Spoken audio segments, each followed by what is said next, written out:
आणि शाहू महाराजांच्या गादीचा अपमान मंडलिकांच्या वक्तव्यामुळे कसा झाला याबद्दल मुक्ताफळे उधळत होता.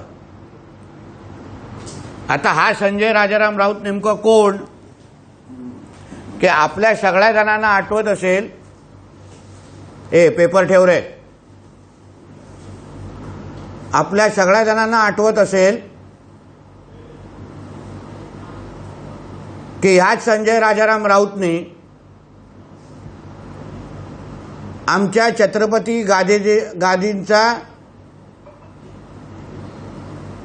गादीचे पुरावे मागितले होते.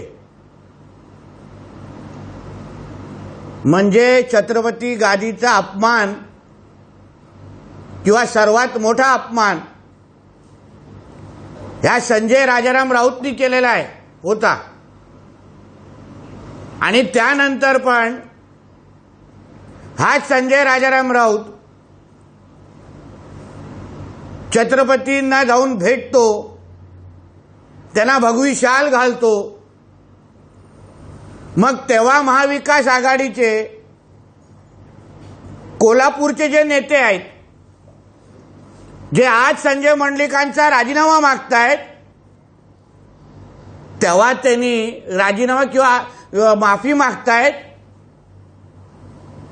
तेव्हा त्यांनी या संजय राजाराम राऊतला माफी मागायला का सांगितली नाही? का असा इशारा दिला नाही की ज्यांनी छत्रपतीच्या गादीचे पुरावे मागितले, वंशजांचे पुरावे मागितले, त्या संजय राजाराम राऊतला आम्ही कोल्हापूरमध्ये पाऊल ठेवून देणार नाही, महाराजांच्या घरी शिरायला देणार नाही, असं वक्तव्य तेव्हा महाविकास आघाडीच्या नेते मंडळींनी का केलं नाही? हा प्रश्न मला ह्या निमित्ताने विचारायचा आहे. मग खऱ्या अर्थाने तुम्हाला छत्रपतींच्या गादीच्या आवाला मान असेल, तुम्ही आदर ठेवत असाल, तर मग जो नियम तुम्ही संजय मंडलिकांना लावताय तोच नियम तुम्ही या संजय राजाराम राऊतला का लावला नाही? हा सवाल मला महाविकास आघाडीच्या कोल्हापूरच्या नेत्यांना विचारायचा आहे. मग पुढे बोलत असताना की अमित शहाजी मातोश्रीवर यायचे तेव्हा हेच उद्धव ठाकरे होते, त्याच उद्धव ठाकरेंना आणि शिवसेनेशी चर्चा करण्यासाठी ते मातोश्रीपर्यंत यायचे. पण ह्या बावळटाला माहीत नाही की आदरणीय अमित शहाजी असतील, आदरणीय आमचे देवेंद्र फडणवीस साहेब असतील किंवा भारतीय जनता पक्षाचा कुठलाही आमचा प्रमुख नेता हा मातोश्रीमध्ये आदरणीय हिंदू हृदय सम्राट बाळासाहेब ठाकरेंच्या बद्दल आदर असल्यामुळे तिथपर्यंत यायचे. बाळासाहेबांची शिवसेना जी हिंदुत्वावर चालणारी होती, हिंदुत्वाला मोठं करणारी होती, आणि मातोश्रीमध्ये बाळासाहेबांनी वर्षानुवर्ष राहून हिंदुत्वाला बळकट केलं, म्हणून त्या मातोश्रीमध्ये पाऊल ठेवण्यामध्ये आमच्या नेत्यांना काही त्याच्यामध्ये हरकत नव्हती. कारण का ज्या जागेवरून हिंदुत्व मोठं होत होतं, ज्या जागेवर बाळासाहेब ठाकरे राहत होते, तिथे जाण्यामध्ये आमच्या नेत्यांनी कधीच दोन विचार केला नाही. पण आजची मातोश्री आणि आजची ही उभाटा नावाची जी काही उद्धव ठाकरेचा गट आहे, त्यांचा आणि हिंदुत्वाचा काय संबंध आहे का? ज्या काँग्रेसनी आणि ज्या पवार साहेबांच्या गटाने वर्षानुवर्ष हिंदुत्वाचा द्वेष केला, आमच्या रामाचं अस्तित्व विचारणारे काँग्रेस, त्या काँग्रेसवर जाण्याचे आणि आज त्यांचे पाय चाटण्याचे प्रकार जे उद्धव ठाकरे करतायत,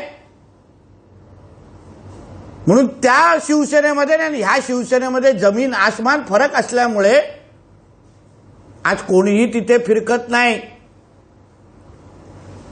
पण अमित शहाजींवर बोट उचलणारे संजय राजाराम राऊत, मला या निमित्ताने तुम्हाला विचारायचं आहे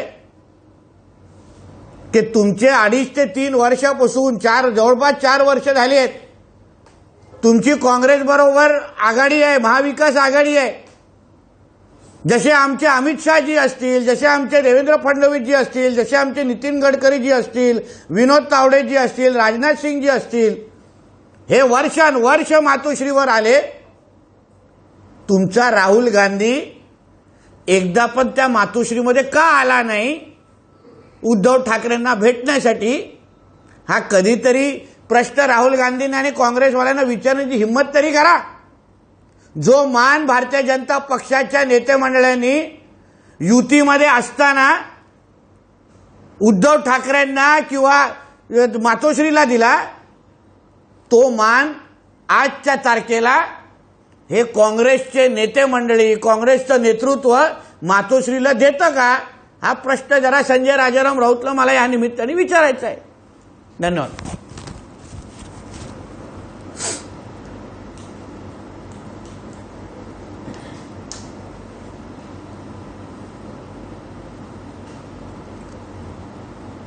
संजय राऊत असं म्हणतात की त्यांना संसद ताब्यात घेता येणार नाही, ही रशिया नाही, इथे पुतिन पॅटर्न चालणार नाही, इथे लोक काय ते ठरवतील, मतपेटीच्या माध्यमातून लोक ठरवतील.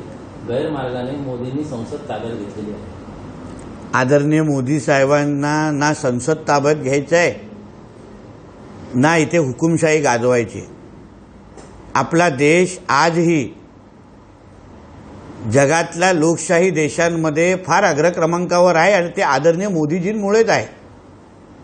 पण जसं तुझ्या मालकाने महापौर बंगला ताब्यात घेतला, हडपला, महापौर पद तेव्हाच्या ज्या पेडणेकर ताई आहेत, तुझ्या मालकाला आणि तुझ्या मालकिनीला जे महापौर बंगला हडपायचा होता, महापौरची जागा स्वतःच्या ट्रस्टच्या नावाने करून घ्यायची होती आणि त्या निमित्ताने मुंबईच्या महापौरला राणीच्या बागेमध्ये त्या प्राण्यांमध्ये जाऊन राहायला सोडलेलं, तसं मोदीजी कधीच करणार नाही.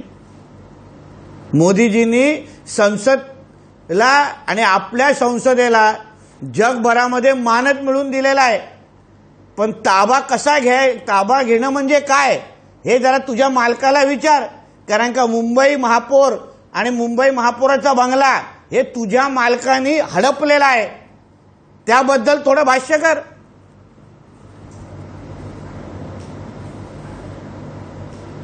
कोल्हापूर हातकणंगले आणि कोकणामध्ये भाजप आणि मिंदे गटाच्या पदाधिकाऱ्यांना जे धमकी सत्र सुरू आहे किंवा जी आमिष दाखवली जात आहेत, याची दखल महाराष्ट्राच्या निवडणूक आयोगाने घ्यायला हवी.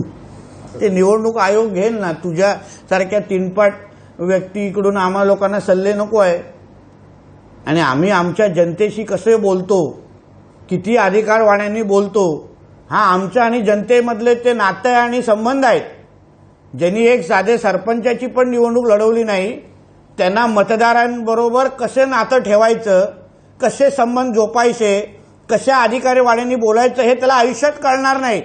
अरे ज्या 40 आमदारांनी ज्यांच्या मतांमुळे आज तू राज्यसभेचा खासदार आहेस ना, त्यांना किती तू शिव्या घातलायस. कारण का आमदारांनी मतदान केलं नसतं तर तू आज खासदार पण नसतास. स्वतःच्या मतदारांना अनादर ठेवणाऱ्या व्यक्तींनी दुसऱ्यांना मतदारांबद्दल सल्ले देऊ नये.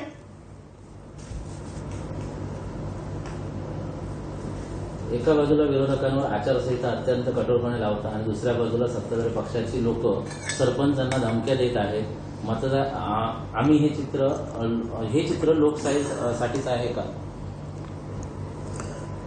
मतदारांना धमक्या आणि सरपंचांना धमक्या कोणी दिलेल्या नाहीत. सरपंचांकडून हिशोब मागितलेला आणि तो माझा अधिकार आहे आणि मी मागणारच. 4 जून नंतर हिशोब घेऊन बसणारच. कारण का त्या गावाचा विकास हा महायुतीच्या निधीच्या माध्यमातून झाला असल्यामुळे सरपंचांना मला काय संदेश द्यायचा होता तो चांगल्या पद्धतीने कळलेला आहे. सरपंचांनी ते आव्हान स्वीकारलेलं आहे आणि त्याचा रिझल्ट आम्हाला 4 जूनला दिसणार आहे. म्हणून माझ्या आणि माझ्या सरपंचामधली नात्यामध्ये संबंधांमध्ये ह्यांनी लुडबुड करू नये संजय राजाराम राऊतनी, एवढंच या निमित्ताने सांगेन. गावी जरी शिवसेनेत असले तरी त्यांना कमळावर तिकीट निवडायचं आहे अशी परिस्थिती आहे. ठाणे कल्याणमध्ये गोंधळाचे चित्र आहे. याचे उमेदवार दिल्लीत भाजपचे लोक जे आहेत. हे कोण बोलतंय? संजय राऊत. त्यांच्या उभाटाच्या किती उमेदवारांना खरंच मशाल चिन्हावर लढायचंय की हाताचं चिन्ह पाहिजे ह्याचं जरा पहिले चिंता कर आणि मग आमच्या लोकांच्या धनुष्यबाण आणि कमळावर चिंता कर. तुझ्या अर्धे उमेदवारांना मशाल चिन्ह नको आहे. खाजगीत बोलतात, खाजगीत चर्चा करतात की लोकांपर्यंत हे चिन्ह पोचलत नाही, ह्याच्यापेक्षा हाताचा पंजा द्या, ह्याच्यापेक्षा तुतारी द्या. त्याची पहिली चिंता कर आणि मग बडबड कर. एबीपी माझा, उघडा डोळे बघा नीट.